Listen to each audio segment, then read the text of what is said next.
Hello વિદ્યાર્થી મિત્રો, કેમ છો? મજામાં? હું છું ચૌહાણ સર અને તમે જોઈ રહ્યા છો સરસ મજાની ચેનલ ઇનફાઇનાઇટ ફિઝિક્સ. આની પહેલાના બે લેક્ચરની અંદર આપણે પ્રવાહની વાત કરી, વિદ્યુત પ્રવાહ ઘનતાની વાત કરી. આજે આપણે સરસ મજાનો ટોપિક ભણશું ડ્રિફ્ટ વેગ. ડ્રિફ્ટ વેગ આમ તો એક વાર્તા જેવું છે જે દર્શાવે છે કે વાહકમાં જ્યારે બેટરી જોડવામાં આવે તો પ્રવાહ કેવી રીતના વહે છે. વાર્તા જેવું છે તો થોડુંક અહીંયા ખાસ ધ્યાન આપજો. સરસ મજાનો ક્વેશ્ચન છે, થોડોક લેન્ધી ક્વેશ્ચન છે. જો કન્સેપ્ટના બેઝ ઉપર સમજાવું તો સાવ સિમ્પલ પડે. નીટ માટે તમે પ્રિપેર કરતા હોય, જેડબલઈ માટે પ્રિપરેશન કરતા હોય તો સાવ સિમ્પલ ટોપિક છે ડ્રિફ્ટ વેગ. પણ ટેક્સ્ટબુકની અંદર લખાણ થોડુંક અઘરું છે તો ખાસ ધ્યાન આપજો. અને તમને ખબર છે આપણે જે પ્રમાણે લખાણ હશે એ પ્રમાણે જ સમજવું પડશે. ચાલો, તો પહેલા તો એક કન્સેપ્ટની વાત કરી દઉં કે ડ્રિફ્ટ વેગ એટલે શું. ડ્રિફ્ટ વેગ એટલે બીજું કાંઈ નહીં. ડ્રિફ્ટ વેગનો અર્થ થાય વિદ્યુત ક્ષેત્રની હાજરીમાં. પહેલા કન્સેપ્ટની વાત કરીએ છીએ, ક્વેશ્ચન હજી સ્ટાર્ટ નથી કર્યો. વિદ્યુત ક્ષેત્રની હાજરીમાં ઇલેક્ટ્રોનને મળતો સરેરાશ વેગ. ઝડપ નહીં, સરેરાશ વેગ. આની કહેવાય ડ્રિફ્ટ વેગ. ઓકે, સિમ્પલ આપણે વાત કરીએ કે ભાઈ એ આગળથી કોઈ ઇલેક્ટ્રોન પોતાની ગતિની શરૂઆત કરે છે અને બી સુધીના માર્ગ પર જાય છે. અત્યારે કોઈ પણ વિદ્યુત ક્ષેત્ર લાગુ પાડ્યું નથી. હવે જો તમે એને વિદ્યુત ક્ષેત્ર આ દિશાનું લાગુ પાડો તો ઇલેક્ટ્રોન પર કઈ દિશામાં બળ લાગશે? ક્ષેત્રની વિરુદ્ધ. અને ગતિપથ એનો થોડોક બદલાય, ચેન્જ થાય. ગતિપથ કંઈક આવો બને, થોડો થોડો ચેન્જ થતો જાય એનો ગતિપથ.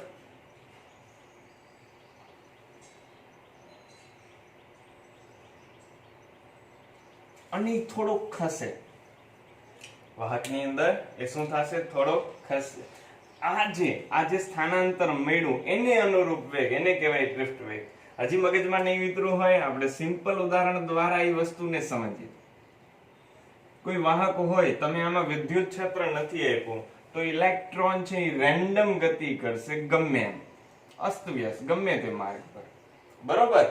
પણ જો વિદ્યુત ક્ષેત્ર આપો તો ઇલેક્ટ્રોનને બળ કઈ દિશામાં લાગશે? ક્ષેત્રની વિરુદ્ધ દિશામાં. તો ક્ષેત્રની વિરુદ્ધ દિશામાં બળ લાગવાના લીધે એની જે ગતિ હશે એ રેન્ડમ જ હશે, પણ એ થોડો થોડો આગળ આવતો જશે. શું થતું જશે? થોડો થોડો ખસતો જશે. થોડો થોડો આગળ ખસવાના લીધે એ કંઈક પ્રવાહનું નિર્માણ કરી શકશે. વિદ્યુત ક્ષેત્ર હાજર ના હોય તો પ્રવાહનું નિર્માણ થતું નથી. તો આજે થોડુંક સ્થાનાંતર થાય એને અનુરૂપ વેગ, એને જ શું કહેવાય છે? ડ્રિફ્ટ વેગ.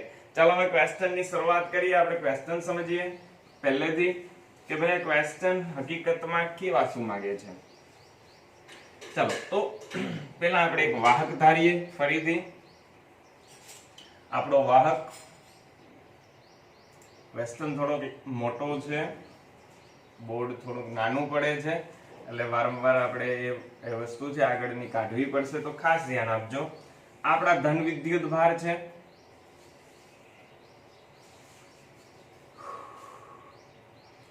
ક્ષેત્ર આ દિશામાં એપ્લાય કરીએ, સોરી અત્યારે ક્ષેત્ર આપણે આપતા નથી. હું કોઈ અહીંયા ઇલેક્ટ્રોન લઈ લઉં તો ઇલેક્ટ્રોન કેવી રીતે ગતિ કરશે એની વાત કરીએ. અત્યારે વિદ્યુત ક્ષેત્ર નથી, એક જ ઇલેક્ટ્રોન લીધો છે. હકીકતમાં ઘણા બધા ઇલેક્ટ્રોન હશે. ઓકે, તો આ ઇલેક્ટ્રોન ધારી લો કે ભાઈ પેલા આની સાથે અથડાય, એની સાથે અથડાય, આની સાથે અથડાશે, એની સાથે, પછી અહીંયા અથડાશે, અહીંયા અથડાશે અને છેલ્લે અહીંયા આવશે. આવો કંઈક મેં માર્ગ ધાર્યો. વિદ્યુત ક્ષેત્ર હાજર નથી. આ એક જ ઇલેક્ટ્રોનની વાત થઈ. આ ઇલેક્ટ્રોન પાછો એના મૂળ સ્થાન ઉપર વયો જશે. રેન્ડમ ગતિ છે, ગમે એમ ગતિ કરી શકે, આપણે એને વિચારી ના શકીએ. ઓકે, તો આવી કઈ ગતિ ઇલેક્ટ્રોનની થઈ. અહીંયા મને કયો છે સરેરાશ વેગ કેટલો? હું ધારી લઉં કે ભાઈ અહીંયા n ઇલેક્ટ્રોન છે. કેટલા ઇલેક્ટ્રોન છે? n electron. તો આ n ઇલેક્ટ્રોનનો સરેરાશ વેગ કેટલો? આપણે ખ્યાલ આવી જ જાય, જેટલા ઇલેક્ટ્રોન આ સાઈડ જાય એટલા જ આ સાઈડ જાય. તો સરેરાશ વેગ કેટલો વિદ્યાર્થી મિત્રો? 0. ઓકે, હું એક જ ઇલેક્ટ્રોનની વાત કરું, બધાયની નહીં, એક જ ઇલેક્ટ્રોન. એક ઇલેક્ટ્રોનનો સરેરાશ વેગ એક ઇલેક્ટ્રોનનો સરેરાશ વેગ પણ 0, બધાયનો પણ 0 અને એક ઇલેક્ટ્રોનનો સરેરાશ વેગ પણ 0, કેમ કે મૂળ સ્થાન ઉપર જ આવશે, ગમે માટા મારી લે છેલ્લે તો અહીંયા જ આવવાનો છે. અને આ જે ઇલેક્ટ્રોન ગતિ કરે છે, આગળ ભણી ગયા કેના લીધે ગતિ કરે છે? ઉષ્મા ઉર્જાના લીધે. બીજી કઈ ઉર્જા અહીંયા એની આગળ નથી. ઓકે, તો n ઇલેક્ટ્રોનની વાત કરીએ તો સરેરાશ વેગ થાય 0. ઓકે, હવે હું એક ઇલેક્ટ્રોનની વાત કરું. દાખલા તરીકે હું ધારી લઉં કે ભાઈ 1 2 3 આવા n સુધીના ઇલેક્ટ્રોન છે. આમાંથી આઈમો ઇલેક્ટ્રોન એટલે ગમે એક, કાં 1 લ્યો, કાં 2 લ્યો, કાં 3 લ્યો, કાં 4 લ્યો. ઓકે, તો ગમે એક, તો ગમે એક ઇલેક્ટ્રોન તમે આની અંદરથી વિદ્યાર્થી મિત્રો સિલેક્ટ કરો, એનો સરેરાશ વેગ પણ કેટલો થાય? 0. અને કુલ સરેરાશ વેગ પણ 0. તમને સરેરાશ મેળવતા આવડે છે? કેવી રીતના મળે? તો આવી રીતના મળે. આપણે ખબર છે v1 v2 છેલ્લે vn, છેદમાં એની સંખ્યા શું છે? Capital N. ચાલો આને શું દર્શાવાય? Sigma vi, i equal to 1 થી n. અહીંયા n લખી શકો. અને આપણે ખબર છે બધાનો સરેરાશ વેગ 0. તમારી ટેક્સ્ટબુકમાં થોડુંક અલગ હશે, મેં દર્શાવ્યું એના કરતા, પણ હું આવી રીતના અહીંયા લખી શકું છું કે ભાઈ બધાનો સરેરાશ વેગ પણ 0 અને એકનો સરેરાશ વેગ પણ 0. ટેક્સ્ટબુકમાં ડાયરેક્ટલી આ વસ્તુ લખી છે, પણ આપણે પહેલેથી સમજ્યા. અને અત્યારે જે સમજીએ છીએ એમાં ક્યાંય વિદ્યુત ક્ષેત્ર આવ્યું નથી. ફરીથી વાત કરી છે, થોડોક અઘરો ટોપિક છે. આપણે કીધું કે કોઈ વાહકની અંદર ઇલેક્ટ્રોન ગતિ કરે છે, તો આવા n ઇલેક્ટ્રોન છે તો બધાનો સરેરાશ વેગ 0. n ઇલેક્ટ્રોન છે તો મેં લખ્યા 1 થી n સુધીના છે, એમાંથી એક જ ઇલેક્ટ્રોન લે તોય એનો સરેરાશ વેગ 0. બધાયનો સરેરાશ વેગ મેળવવો હોય તો આમ મેળવાય, બધાનો સરવાળો છેદમાં એની સંખ્યા. તો આપણે ખબર છે સરવાળાને કયા સ્વરૂપમાં લખી શકીએ? સિગ્માના. ઓકે, તો આપણે એટલી ખબર પડી કે ભાઈ અહીંયા જ્યારે વિદ્યુત ક્ષેત્ર હાજર નથી ત્યારે ઇલેક્ટ્રોનનો સરેરાશ વેગ કેટલો થશે? 0. હવે આપણે બેટરી જોડી દઈએ, વિદ્યુત ક્ષેત્ર આપીએ. ચલો મને કયો, વિદ્યુત ક્ષેત્ર આપવાને લીધે એના પર બળ લાગશે? બળનું ઇક્વેશન શું છે? પહેલા ચેપ્ટરમાં આવી ગયું, યાદ જ હશે બધાને. Q × E. કોઈ પણ વિદ્યુત ક્ષેત્રમાં વિદ્યુત ભાર મૂકો તો એના પર જે બળ લાગે એનું ઇક્વેશન શું છે? F = Q × E. મારે સદિશમાં લખવું છે, એક સદિશ અહીંયા આવશે, એક સદિશ અહીંયા આવશે. ચાલો આપણે વિદ્યુત ભાર તરીકે શું છે? ઇલેક્ટ્રોન, તો શું લખાય? -E. F = ક્લાસિકલ ફિઝિક્સ અનુસાર F = શું મૂકી શકીએ? Ma. તો A = મારા માટે શું થઈ ગયું? -E M. ઓકે, આ શું દર્શાવે છે? પ્રવેગ અને વિદ્યુત ક્ષેત્ર પરસ્પર વિરુદ્ધ દિશામાં હશે. જોતો છે કે નહીં?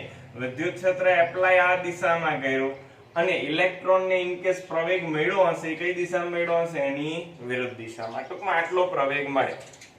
ઓકે, તો હવે જો અહીંયા ઇલેક્ટ્રોનની ગતિ વિચારો તો ઇલેક્ટ્રોનની ગતિ થોડીક ચેન્જ થાય કે ભાઈ અહીંયાથી અહીંયા આવશે, અહીંયાથી અહીંયા આવશે, અહીંયા આવશે, પછી અહીંયા અથડાશે, પાછો અહીંયા આવશે, પાછો અહીંયા આવશે. સ્થાનમાં થોડોક ચેન્જ થશે, થોડોક આગળ વધ્યો. જુઓ, આવું હકીકતમાં થાય છે. જ્યારે તમે બેટરી જોડો તો આમ ઝિગઝેગ ગતિની અંદર, આપણે કહેતા હતા ને કે એ કેવી રીતના અથડાય છે, તો એ અતિશય સ્પીડમાં હોય, પણ અતિશય સ્પીડમાં એ અથડાતા પણ થોડા શું થાય છે? આગળ વધે છે. આવા વેગને શું કહેવાય છે? ડ્રિફ્ટ વેગ. ફરીથી શું થાય છે? હવે બધી દિશામાં અથડાતા તો જાય છે, પણ થોડા એનું સ્થાનાંતર કરતા જાય, આગળ વધતા જાય, એની અનુરૂપ વેગ, એને ડ્રિફ્ટ વેગ કહેવાય છે. ઓકે, ચાલો તો એ થોડુંક જો એનું સ્થાનાંતર થયું ક્ષેત્રની વિરુદ્ધ દિશામાં. પહેલા અહીંયા મૂળ સ્થાન ઉપર આવી જતો, તેની જગ્યાએ અહીંયા આવી ગયો, તો થોડુંક સ્થાનાંતર એનું થાય છે. આ સ્થાનાંતર થવાનું કારણ શું? એમાં ઉત્પન્ન શું થયો? પ્રવેગ. ઓકે, આગળ આપણે વાત કરીએ. જો અહીંયા આપણે ઇક્વેશન મૂકી શકીએ, હું ધારી લઉં કે વિદ્યુત ક્ષેત્ર એપ્લાય કરવાના લીધે એની અંદર કંઈક v જેટલો વેગ ઉત્પન્ન થયો છે. કેટલો વેગ ઉત્પન્ન થયો છે? v જેટલો. અને v જેટલો વેગ ઉત્પન્ન થયો છે, સાથે આટલો પ્રવેગ છે. ઓકે, તો એક આકૃતિ દોરીએ અને આ થોડીક આપણે સમજવી પડશે. બે ધન વિદ્યુત ભાર લઈ લો, ઇલેક્ટ્રોન અહીંયાથી અહીંયા અથડાય ત્યારે સમય લાગે છે t. હવે ઇલેક્ટ્રોન અહીંયાથી અહીંયા આવે તો આ સમયને હું નામ આપી દઉં ti. અહીંયા જે ઇલેક્ટ્રોન છે એને નામ આપી દઉં આઈમો ઇલેક્ટ્રોન. શું નામ આપ્યું આપણે ઇલેક્ટ્રોન ને? આઈમો ઇલેક્ટ્રોન. ઓકે, અને અહીંયા જે સમય અથડાવવામાં એને લાગ્યો ઈ શું લાગ્યો? ti. હવે વિચારો, અહીંયાથી ઇલેક્ટ્રોન આવી નાની સાથે અથડાય એટલે પેલા વેગ કેટલો થઈ જાય? 0. પણ પ્રવેગના લીધે પાછી પ્રવેગિત ગતિ થશે. કેવી ગતિ થશે? પ્રવેગિત. અથડાયા બાદ તરત જ એનો વેગ થઈ જાય vi. શરૂઆતનો વેગ કેટલો છે? ઉષ્મીય ઉર્જાના લીધે vi. આઈમાં ઇલેક્ટ્રોનનો વેગ ખાલી દર્શાવ્યો છે આપણે vi, તો એનો વેગ થઈ જશે vi.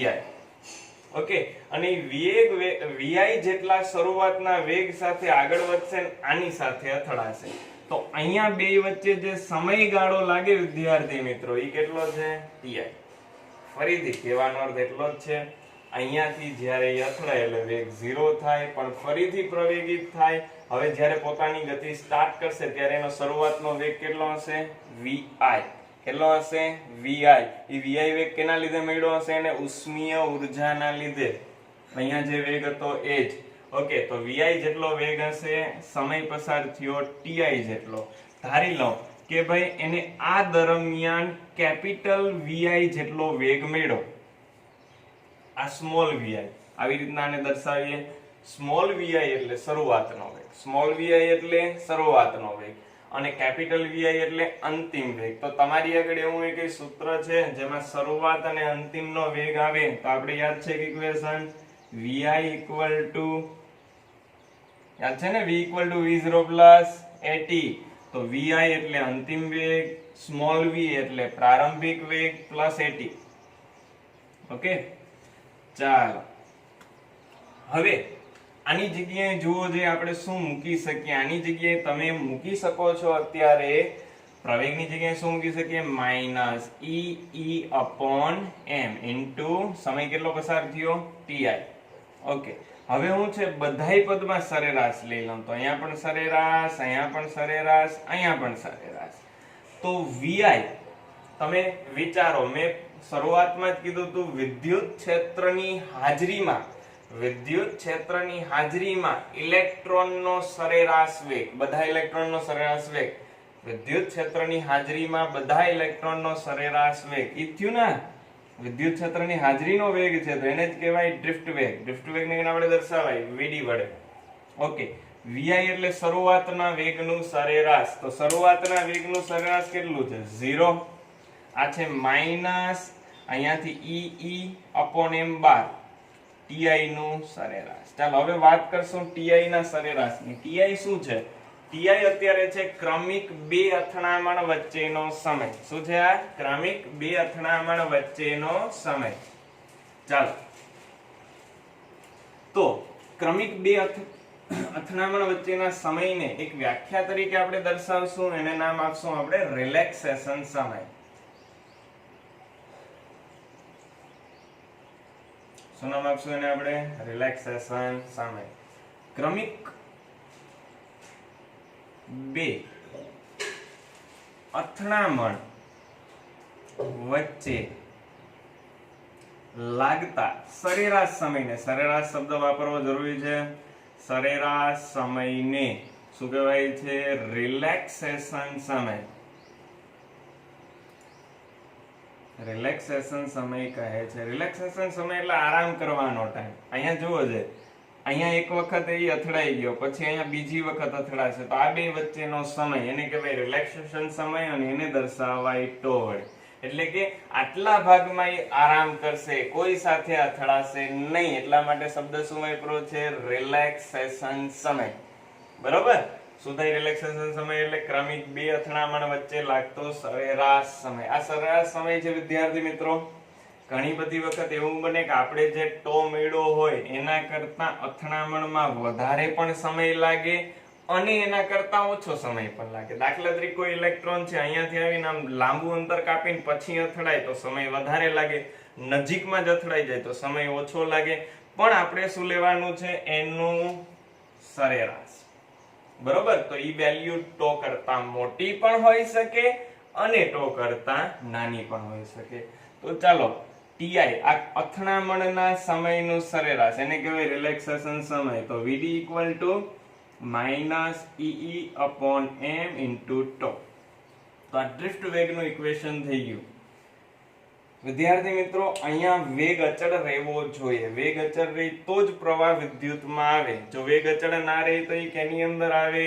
આગળનું ચેપ્ટર આપણે ભણશું ચુંબકીય ક્ષેત્ર, એમાં ઉત્પન્ન થાય એ. અહીંયા તો પ્રવેગ આવ્યો તો શું કામ વેગ અચળ રહે? આ સમજવું ખૂબ જ અગત્યનું છે. તમે વિચારો અહીંયા કેટલાક ઇલેક્ટ્રોન હશે? તો કે ઘણી બધી સંખ્યાના, કરોડો અબજોની સંખ્યામાં ઇલેક્ટ્રોન હશે. હવે થાય છે શું? અહીંયા એક આયન અહીંયા છે, એક આયન અહીંયા છે. ઇલેક્ટ્રોન અથડાય, અહીંયાથી આવે છે, અથડાય અને પછી આની સાથે અથડાય. અથડાય તો વેગ 0 થાય, ફરીથી પ્રવેગિત થાય, પાછો અથડાય, વેગ 0, ફરીથી ક્યાંક બીજા સાથે અથડાય. તો આ અથડાવાના લીધે પ્રવેગિત થાય છે પણ પાછો વેગ એનો 0 થઈ જાય. તો અથડાવાના લીધે એનો જે વેગ છે એ લગભગ કેવો રહે છે? અચળ. અને આ લગભગ વેગ અચળ રહે છે એને જ કેવો વેગ કહેવાય છે? ડ્રિફ્ટ વેગ. બરોબર, તો ડ્રિફ્ટ વેગની આપણે થિયરી સમજી ગયા છે. અહીંયા આપણે final equation vd equal to શું મળ્યું? Minus ee upon m into tau. અહીંયા જુઓ છે, અહીંયા પ્રવેગની વાત આમ જો તો એ પ્રવેગ ઉપર ડ્રિફ્ટ વેગ આધારિત નથી, કેમ કે આ સરેરાશ વેગ છે. કેવો વેગ છે? સરેરાશ વેગ. ઓકે, ચાલો ડ્રિફ્ટ વેગ વાળો ક્વેશ્ચન પૂરો થયો, પણ થોડોક અઘરો છે તો ફરીથી રિપીટેશન હું તમને કરાવી દઉં. ફટાફટ આપણે રિવાઇઝ કરી જાય. ક્વેશ્ચન ની અંદર આપણે કઈ કઈ વસ્તુઓ ભણ્યા. એક વસ્તુ યાદ રાખજો, બેટરી જોડવાના લીધે ક્ષેત્રની વિરુદ્ધ દિશામાં ઇલેક્ટ્રોનનું થોડું થોડું સ્થાનાંતર થાય એવો વેગ એને કહેવાય ડ્રિફ્ટ વેગ. બરોબર, એ અથડાય તો છે જ પણ થોડો થોડો આગળ પણ વધતો જાય. અથડામણ છતાં પણ એ શું થાય છે? થોડો થોડો આગળ વધતો જાય. આવા વેગને શું કહેવાય છે? ડ્રિફ્ટ વેગ. તમને યાદ હોય તો એક આપણે 11મા ની અંદર દાખલો આવતો કે કોઈ વાંદરો છે એ ઉપર ચડે છે, તો 5 ડગલા ઉપર ચડે, પછી 3 ડગલા નીચે આવે, પાછા 5 ડગલા ઉપર ચડે, 3 ડગલા નીચે આવે. ઈ વિચારો છે, એવી કન્ડિશન અહીંયા ઉત્પન્ન થાય. પેલા ઇલેક્ટ્રોન છે એ ઝિગઝેગ ગતિ કરીને ગમે એમ આગળ આવે, થોડોક પાછળ આવે, પણ સાવ મૂળ સ્થાન ઉપર આવતો નથી. તો જુઓ, પેલા 5 ડગલા વાંદરો આગળ વધે, પછી 3 પાછળ, પાછા 5 ડગલા આગળ, 3 પાછળ. તો જુઓ છે, દર વખતે 2 મીટરનું સ્થાનાંતર કરે છે. સેમ ઇલેક્ટ્રોન પણ અહીંયા થોડું થોડું સ્થાનાંતર કરતું જાય, એને અનુરૂપ વેગ, એવા વેગને શું કહેવાય? ડ્રિફ્ટ વેગ. ફરીથી આપણે વાત કરી છે પેલા વિદ્યુત ક્ષેત્રની ગેરહાજરી. વિદ્યુત ક્ષેત્રની ગેરહાજરીમાં n ઇલેક્ટ્રોન હોય, આ બધા ઇલેક્ટ્રોનનો સરેરાશ વેગ કેટલો મળે? સાવ સિમ્પલ રીતે દર્શાવીએ, 0. અને ખાલી આઈમો ઇલેક્ટ્રોન હોય એનો સરેરાશ વેગ પણ 0. તમારે કોઈનો પણ સરેરાશ વેગ મેળવવો હોય તો શું કરવાનું હોય? મને કયો. બધાનો સરવાળો છેદમાં એની સંખ્યા. ચલો 1/n, આને સિગ્માના સ્વરૂપમાં લખાય, vi i equal to 1 થી n. બરોબર, તો vi એક ઇલેક્ટ્રોનનો વેગ પણ સરેરાશ વેગ પણ 0 અને બધા ઇલેક્ટ્રોનનો સરેરાશ વેગ પણ 0. તો આનો આન્સર પણ કેટલો આવશે? 0. એનો અર્થ એવો થઈ ગયો, જ્યારે વિદ્યુત ક્ષેત્ર હાજર નહીં હોય તો ઇલેક્ટ્રોનને કોઈ વેગ મળતો નથી. હવે વિદ્યુત ક્ષેત્ર આપવાને લીધે એમાં શું ઉત્પન્ન થાય? પ્રવેગ. બરોબર, જે અહીંયા આપણે મેળવવું છે પ્રવેગ કેવી રીતના મળે એની વાત કરીએ તો બળ લાગશે F equal to Q into E. Q ની જગ્યાએ શું મૂકવાનું? -E. F equal to શું મૂકવાનું? ma. રેડી? તો A equal to શું થાય? -E upon m. આટલો એને પ્રવેગ મળશે. હવે આ છે ને વિદ્યાર્થી મિત્રો, એ ખાસ તમે ડ્રો કરી લેજો. આ થોડુંક સમજવું મુશ્કેલ છે. એનું જે વર્ણન છે એ હું તમને બુકની અંદરથી સમજાવું, જેથી કરીને વાંચું તો તમને ખ્યાલ આવે આનું વર્ણન એની કેમ કર્યું છે. ખાસ આકૃતિ છે એ તમે ડ્રો કરી નાખજો. ચાલો, આનું વર્ણન અહીંયા આવી રીતે કંઈક કર્યું છે કે t સમયે ઇલેક્ટ્રોનનો હવે ફરીથી t સમયે i માં ઇલેક્ટ્રોનને ધ્યાનમાં લ્યો. i માં ઇલેક્ટ્રોનને અહીંયા ધ્યાનમાં લીધેલો છે. ધારો કે આ ઇલેક્ટ્રોનની અથડામણ બાદ ti જેટલો સમય પસાર થયો. અથડામણ થઈ ગઈ પછી કેટલો સમય પસાર થયો? ટીઆઈ જેટલો. પછી આગળ લખ્યું છે જો અગાઉની અથડામણ બાદ તરત જ વેગ વીઆઈ હોય, આની અગાઉની અથડામણ એટલે આ અગાઉની અથડામણ બાદ તરત જ વેગ કેટલો હોય? વીઆઈ હોય. ઓકે, તો ટી સમયે, ટી સમય એટલે આ આખો સમય ટીઆઈ સમય પસાર થયો ત્યારનો વેગ વીઆઈ હોય એવું લખેલું છે. અને પછી આ ઇક્વેશન એ લોકોએ મૂકેલું છે. તો એ વસ્તુનો ખાસ ખ્યાલ રાખજો, આકૃતિ ખાસ દોરી લેજો કે ભાઈ અહીંયાથી આ અથડાયા બાદ તરત જ વેગ થઈ જાય વીઆઈ. વીઆઈ એટલે શરૂઆતનો વેગ જે અહીંયા હતો એ જ, બરોબર. કેમ કે આગળ આપણે ભણ્યા વાહકની અંદર ઈ ઇલેક્ટ્રોન જે ગતિ કરે છે એનો વેગ અચળ જ રહી હંમેશા માટે, બરોબર. વિદ્યુત ક્ષેત્ર હોય કે ના હોય ઈ વેગ અચળ જ રહેતો હતો. ઓકે, ચાલો, તો ઈ વીઆઈ જેટલો થઈ ગયો, ટીઆઈ જેટલો સમય પસાર થયો, અહીંયા અથડાય ત્યારે એનો વેગ વીઆઈ. તો એનું સૂત્ર શું થાય? VI equal to small VI AT. પછી આપણે શું કર્યું? એની જગ્યાએ શું મૂક્યું? Minus E capital E upon M. પછી શું લઈ લીધો? સરેરાશ. ચાલો, સરેરાશ લીધો તો આપણે વિદ્યુત ક્ષેત્રની હાજરીમાં સરેરાશ વેગ, એને જ શું કહેવાય? ડ્રિફ્ટ વેગ. આ તો શરૂઆતનો વેગ છે, શરૂઆતના વેગનું સરેરાશ જોવો જોઈએ કેટલું થાય? 0. ત્યાં કોઈ મળે નહીં. અને ટીઆઈ, ટીઆઈ ને જ આપણે કીધું કેવો સમય? રિલેક્સેશન સમય. રિલેક્સેશન સમય એટલે શું થાય? વ્યાખ્યા યાદ હોવી જોઈએ, ક્રમિક બે અથડામણ વચ્ચે લાગતો સરેરાશ સમય. ઓકે, અને એના ઉપરથી ઈ વેલ્યુ મૂકીને આપણે અહીંયા ડ્રિફ્ટ વેગનું ઇક્વેશન અહીંયા ટો મૂકી દીધું, ડ્રિફ્ટ વેગનું ઇક્વેશન મળી ગયું. યાદ રાખજો, ડ્રિફ્ટ વેગમાં પ્રવેગી ગતિ થતી નથી, એનો વેગ લગભગ કેવો જળવાય છે? અચળ. કારણ શું અચળ જળવાવાનું? કે ભાઈ ઇલેક્ટ્રોન અથડાય ત્યારે એનો વેગ 0 થઈ જાય, પાછો નવેસરથી પ્રવેગિત થાય, પાછો અથડાય 0 થઈ જાય. કદાચ તમે મેળાની અંદર ઓલી કાર અથડાવવાની આવે એ કદાચ રેમાં હશો, સેમ એવી ડ્રિફ્ટ વેગની અહીંયા વાત થાય. ઓકે, તો આપણો એક સિમ્પલ એવો કન્સેપ્ટ છે ડ્રિફ્ટ વેગ. ડ્રિફ્ટ વેગ એટલે યાદ રાખજો, થોડું થોડું સ્થાનાંતર થાય એને અનુરૂપ વેગ એટલે ડ્રિફ્ટ વેગ. અથવા તો આમ યાદ રાખો, વાહકમાં વિદ્યુત પ્રવાહનું વહન બેટરી જોડીએ ત્યારે વિદ્યુત પ્રવાહનું વહન કયા વેગના લીધે થાય? ડ્રિફ્ટ વેગના લીધે. ચાલો, એના પછીનો ક્વેશ્ચન આપણે ભણીએ. આઈએમપી છે આ ડ્રિફ્ટ વેગ વાળો ક્વેશ્ચન. નેક્સ્ટ આપણે ડ્રિફ્ટ વેગનું ઇક્વેશન તારવવાનું છે. શું તારવવાનું છે વિદ્યાર્થી મિત્રો? આપણે ડ્રિફ્ટ વેગનું ઇક્વેશન. અહીંયા ડ્રિફ્ટ વેગનું ઇક્વેશન તારવું છે, એના ઉપરથી રો નું ઇક્વેશન તારશું. સોરી, ચાલો, તો આપણો ક્વેશ્ચન હવે કંઈક આવો બને છે. ક્વેશ્ચન, નેક્સ્ટ ક્વેશ્ચન આપણો આવો છે કે ભાઈ ધાતુમાં અવરોધકતાનું સૂત્ર તારો. સરસ મજાનો આ પણ ક્વેશ્ચન છે. ધાતુમાં અવરોધકતાનું સૂત્ર ρ equal to m upon n e square tau મેળવો. આવો ક્વેશ્ચન છે. ચાલો, આની આપણે વાત કરવાની છે. તો હું પેલા તો કોઈ વાહક પદાર્થ લઈ લઉં. આ વાહક પદાર્થની અંદર વિદ્યુત ક્ષેત્ર આપીએ આ દિશામાં. ઓકે, ચાલો, તો અહીંયા ઇલેક્ટ્રોન હોય તો ઇલેક્ટ્રોન કઈ દિશામાં ગતિ કરે? ક્ષેત્રની વિરુદ્ધ દિશામાં. અને કેવા વેગથી ગતિ કરે? હવે યાદ જ રાખવાનું, ઇલેક્ટ્રોન હંમેશા માટે કેવા વેગથી ગતિ કરે? ડ્રિફ્ટ વેગથી. ઓકે, ધારી લઉં કે આ ઇલેક્ટ્રોનને આ છેડાથી આ છેડા સુધી પહોંચવામાં ડેલ્ટા ટી જેટલો સમય પસાર થાય. એનો વેગ કેટલો છે? વીડી જેટલો. તો અહીંયાથી અહીંયા સુધી આવવામાં કાપેલું અંતર ડેલ્ટા એક્સ કેટલું થાય? આ તો આવડવું જ જોઈએ. કાપેલું અંતર એટલે વેગ ગુણાકારમાં સમય. ચાલો, તો વીડી ગુણાકારમાં ટી. ઓકે, આટલું અંતર એની કાપ્યું હશે. આ છે આપણા આડછેદનું ક્ષેત્રફળ છે. ક્ષેત્રફળને આપણે દર્શાવી શકો.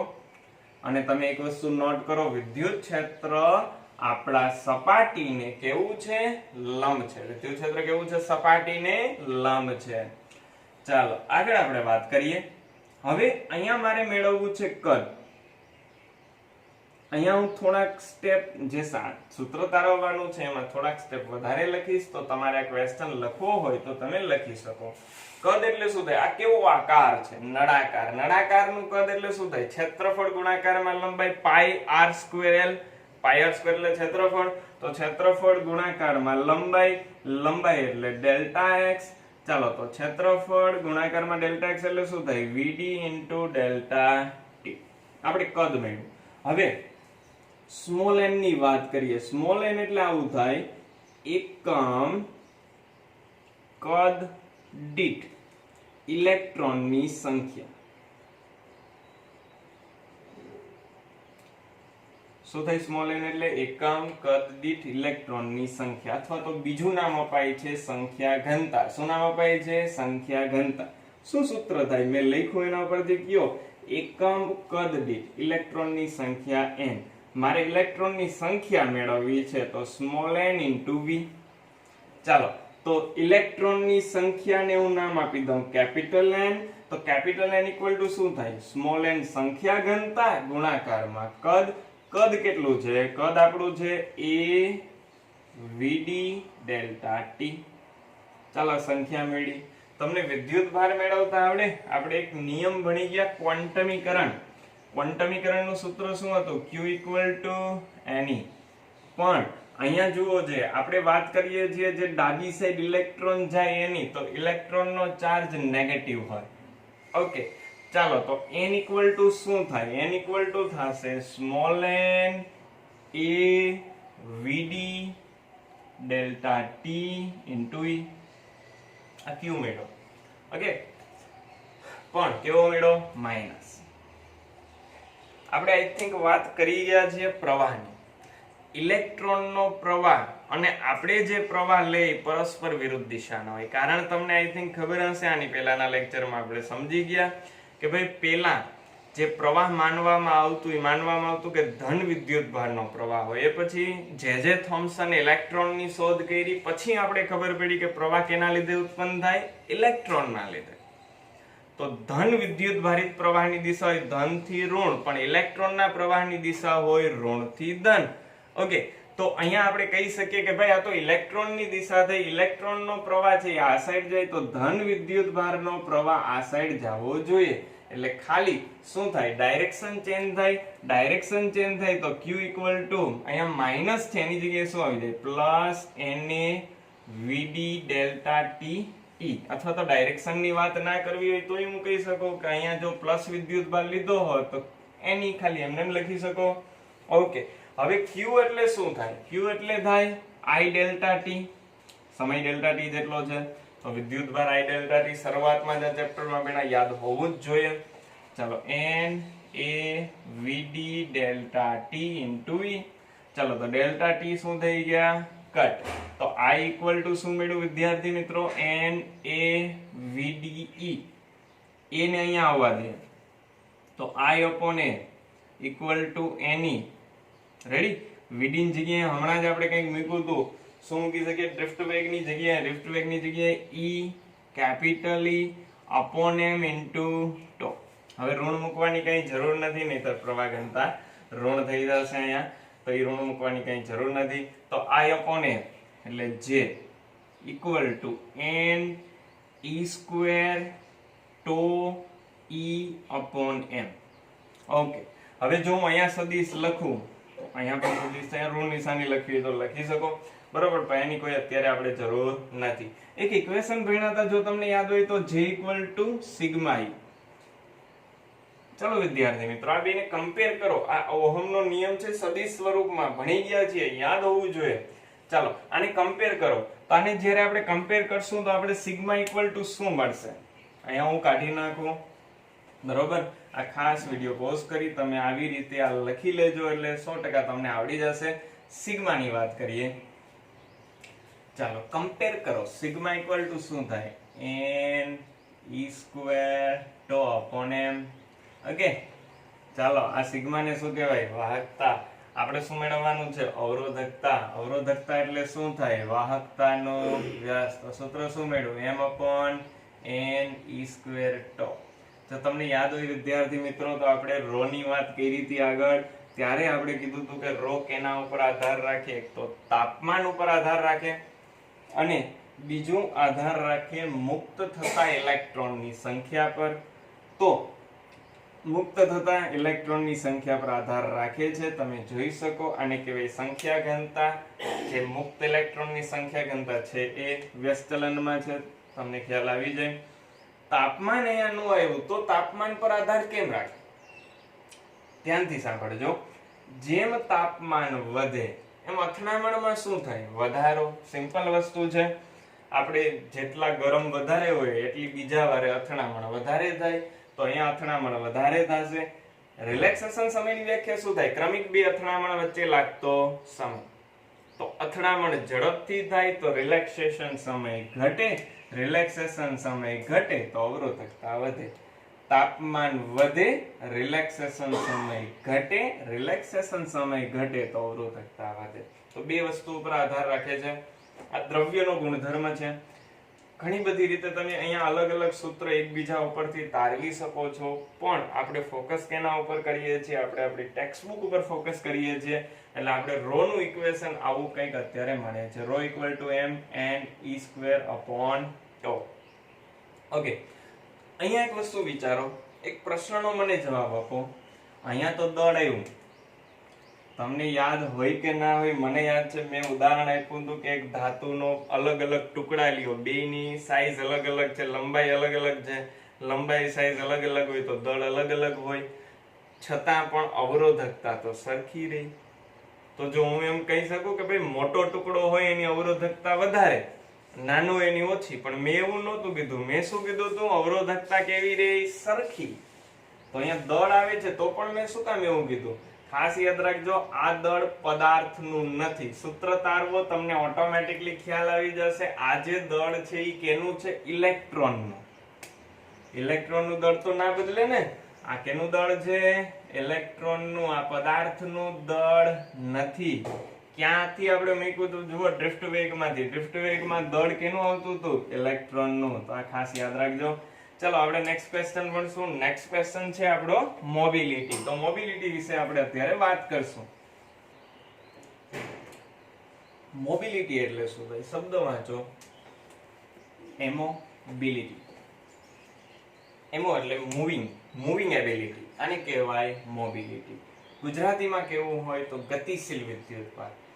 કોઈ પણ પદાર્થની વાહકતા એના ગતિશીલ વિદ્યુતભારને આભારી છે. ફરીથી, કોઈ પણ વિદ્યુતભારની વાહકતા કેના ઉપર આધારિત છે? એના ગતિશીલ વિદ્યુતભાર વાહકો પર. દાખલા તરીકે આપણે વાત કરીએ વાહકની, તો વાહકમાં મોબિલિટી કેના લીધે હોય? તો કે ભાઈ ઇલેક્ટ્રોનના લીધે. ઇલેક્ટ્રોન જે ગતિ કરે છે, ઇલેક્ટ્રોન જે મૂવ થાય છે, એની મૂવિંગ એબિલિટી છે, એના લીધે એની અંદર વાહકતા હોય છે. સેમ એવી રીતના આયનોની વાત કરીએ. અને પહેલાના લેક્ચરની અંદર આપણે આયનોસ્ફિયરની વાત કરી. તો આયનોસ્ફિયર કેવી રીતના બને? કોઈ વાયુ હોય, એમાં સૂર્યનો તડકો આવે, એની ઉર્જા આવે તો ઇલેક્ટ્રોન મુક્ત થાય. તો એક ધન આયન બને ને બીજું ઇલેક્ટ્રોન બને. તો એમાં ધન આયન અને ઇલેક્ટ્રોન, એમાં એ બે મૂવ થતા હોય, એમાં એ બંને મૂવ થતા હોય, તો બેયના લીધે મોબિલિટી બને. ઓકે, અને વિદ્યુત વિભાજ્ય દ્રાવણો, વોલ્ટાનોકોસ છે, લેક્લાન્સે સેલ છે, આવા ઘણા બધા સેલ આવશે કેમિસ્ટ્રીમાં તમારે ભણવામાં. ફિઝિક્સમાં આવતા ઓલ્ડ સિલેબસમાં, ન્યૂ સિલેબસમાં નીકળી ગયા છે. વિદ્યુત વિભાજ્ય દ્રાવણો. ઓકે, તો વિદ્યુત વિભાજ્ય દ્રાવણો દાખલા તરીકે H2SO4, તો H+ અને SO4- 2 બેયના લીધે થાય.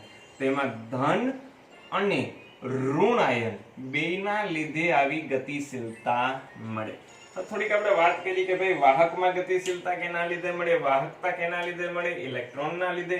આયનોમાં ધન આયન અને ઇલેક્ટ્રોન, અને વિદ્યુત વિભાજ્ય દ્રાવણોમાં ધન અને ઋણ આયનના લીધે. બધી વસ્તુ અલગ અલગ થઈ ગઈ. આ ખાલી ઇલેક્ટ્રોન, અહીંયા ધન આયન ને ઇલેક્ટ્રોન.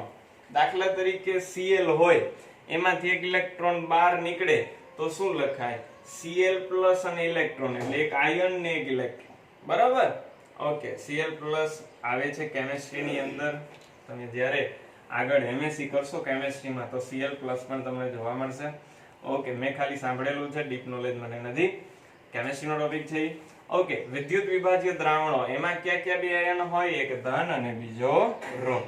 ઓકે, આગળ વાત કરીએ ભાઈ મોબિલિટી એટલે થાય શું? હું એની વ્યાખ્યા લખું. વ્યાખ્યા કંઈક આવી થાય, એકમ વિદ્યુત ક્ષેત્ર દીઠ, એકમ વિદ્યુત ક્ષેત્ર દીઠ મળતો ડ્રિફ્ટ વેગ. આપણે જે આગળ જ ભણ્યા, જે વિદ્યુત ક્ષેત્ર સપ્લાય કરશું, આપશું, એના લીધે ડ્રિફ્ટ વેગ મળે. તો એકમ વિદ્યુત ક્ષેત્ર દીઠ જે પણ ડ્રિફ્ટ વેગ મળે એને જ શું કહેવાય? પદાર્થની મોબિલિટી. મોબિલિટીને દર્શાવાય મ્યુ વડે. વ્યાખ્યા લખીને એના ઉપરથી મને એનું ઉદાહરણ એનું સૂત્ર આપો. શું થાય સૂત્ર? એકમ વિદ્યુત ક્ષેત્ર દીઠ મળતો ડ્રિફ્ટ વેગ. એટલે VD/E એનું સૂત્ર થઈ ગયું. તો એકમ શું થાય? વેગનો મીટર પર સેકન્ડ. આનો શું થાય? ન્યૂટન પર કુલમ્બ. તો શું લખી શકીએ? અંશનો છેદ છેદમાં, છેદનો છેદ અંશમાં. તો આ થઈ ગયું MC અને સેકન્ડ ઇન્ટુ ન્યૂટન. બીજા ઘણા બધા એકમો વિદ્યાર્થી મિત્રો બને. દાખલા તરીકે વિદ્યુત ક્ષેત્રની જગ્યાએ વોલ્ટ પર મીટર મૂકી શકો. વોલ્ટ પર મીટર મૂકીએ તો શું થાય? એકમ મીટર સ્ક્વેર. ઓકે, અને વોલ્ટ સેકન્ડ આવો પણ થઈ શકે. આવા ઘણા બધા એકમો તમને બુકની અંદર આપેલા છે. આ બુકની PDF તમને ડિસ્ક્રિપ્શન લિંકની અંદર મળી જશે. ખાસ ડાઉનલોડ કરીને જોઈ લેજો. અને જો તમારી આગળ બુક હોય તો કોઈ પ્રશ્ન જ નથી. ઓકે, તો મ્યુ નું અહીંયા એવા ઘણા બધા એકમો મળે, એ ખાસ ચેક કરજો. પૂછાય છે, ગુજકેટની અંદર પૂછાઈ ગયેલા એકમો છે આના, તો એ ખાસ ચેક કરજો. ચાલો, તો આવું કંઈક આપણે મળ્યું. ફરીથી મોબિલિટી એટલે શું થાય? જે વિદ્યુતભાર વાહકોની ગતિશીલતા મળે એને કહેવાય મોબિલિટી. હવે એના થોડાક સૂત્ર છે તારવીએ. સૂત્ર યાદ રાખજો. મેઇન મોબિલિટી નું એકમ વિદ્યુત ક્ષેત્ર દીઠ મળતો ડ્રિફ્ટ વેગ. ઓકે, ચાલો દાખલા તરીકે સિમ્પલ ઉદાહરણ આપો કે હું તમને 100 રૂપિયા આપું તો અમુકને 100 રૂપિયામાં જ વેગ અંદરથી ખૂબ જ વધી જાય, મોજમાં આવી જાય. અમુકને 100 રૂપિયામાં કાંઈ ન થાય, અવાહક જેવા હોય એને 1000 રૂપિયા આપવા પડે. અમુકને 1000 માં કંઈ ન થાય, 10,000 આપવા પડે. 10,000 થી બસ રાખીએ હવે આપણે. તો ઈ જે રૂપિયા આપીએ છીએ એ વિદ્યુત ક્ષેત્ર છે, અને એની અંદર જે આનંદ આવે છે એને કહેવાય ડ્રિફ્ટ વેગ. તો મોબિલિટી ક્યારે વધે? વધારે મોબિલિટી ક્યારે થાય? જ્યારે એકમ વિદ્યુત ક્ષેત્ર દીઠ ડ્રિફ્ટ વેગ વધારે મળે. વિદ્યુત ક્ષેત્ર આપવાને લીધે ઇલેક્ટ્રોન જે આપણે આગળ ભણ્યા તેમાં વધારે સ્થાનાંતર કરે, એટલો ડ્રિફ્ટ વેગ વધારે, બરોબર? તો એની મોબિલિટી ગતિશીલતા વધારે. ઓકે, આપણે એક સૂત્ર ભણ્યા હતા J વાળું, J = NVD ડ્રિફ્ટ વેગ વાળું સૂત્ર છે. અને બીજું સૂત્ર છે J નું સિગ્મા E. ઓકે, આ ફેમસ ઇક્વેશન છે, યાદ રાખવાનું છે આ ઇક્વેશન તો ખાસ. J = શું થાય? NEVD. આગળ આવી ગયું છે આપણે જે સૂત્ર તાર્યું એની અંદર ખાસ યાદ રાખવાનું છે શું થાય? J = NEVD. બીજું સૂત્ર J નું શું છે? Sigma E. અને આ જ શું છે? ઓહમનો નિયમ. કયા સ્વરૂપમાં? સદિશ સ્વરૂપમાં. ચલો આ બેને સરખાવો. NEVD = sigma E. ચાલો મોબિલિટી બનાવવું છે. મોબિલિટી એટલે એકમ વિદ્યુત ક્ષેત્ર દીઠ ડ્રિફ્ટ વેગ. તો વિદ્યુત ક્ષેત્ર છેદમાં આવશે, આના છેદમાં જશે, તો σ/Ne. ચાલો, તો આ મોબિલિટી નું આપણા માટે ઇક્વેશન બની ગયું. શું બન્યું મોબિલિટી નું ઇક્વેશન? σ/Ne. ઓકે, આ જ વસ્તુ તમે મેળવી શકો છો. હજી આપણે ડ્રિફ્ટ વેગ નું ઇક્વેશન મેળવું તો એના ઉપરથી. ડ્રિફ્ટ વેગ નું ઇક્વેશન શું હતું યાદ છે? ડ્રિફ્ટ વેગનું ઋણ નિશાની હું નથી લખતો, એ સિવાયનું ઇક્વેશન શું હતું? Small e capital E upon m into tau. આ ખાલી આટલું જ છે કે ભાઈ વેગ એટલે પ્રવેગ ગુણાકારમાં સમય. આટલું જ છે. વેગ એટલે પ્રવેગ ગુણાકારમાં સમય. પ્રવેગ E અપોન m, સમય રિલેક્સેશન સમય ટો મૂકવો પડે.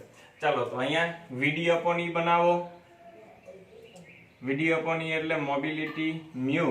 ચાલો વિદ્યાર્થી મિત્રો, તો VD/E = શું મળ્યું? E ટો અપોન m. ચાલો, અહીંયા મોબિલિટી વાળો ક્વેશ્ચન આપણો પૂરો થઈ ગયો. જો તમને વિડીયો ગમ્યો હોય તો લાઈક કરજો, કોમેન્ટ કરજો, શેર કરજો અને સબસ્ક્રાઇબ કરજો. બાકીના ક્વેશ્ચન આપણે નેક્સ્ટ લેક્ચરની અંદર જોશું. Thank you.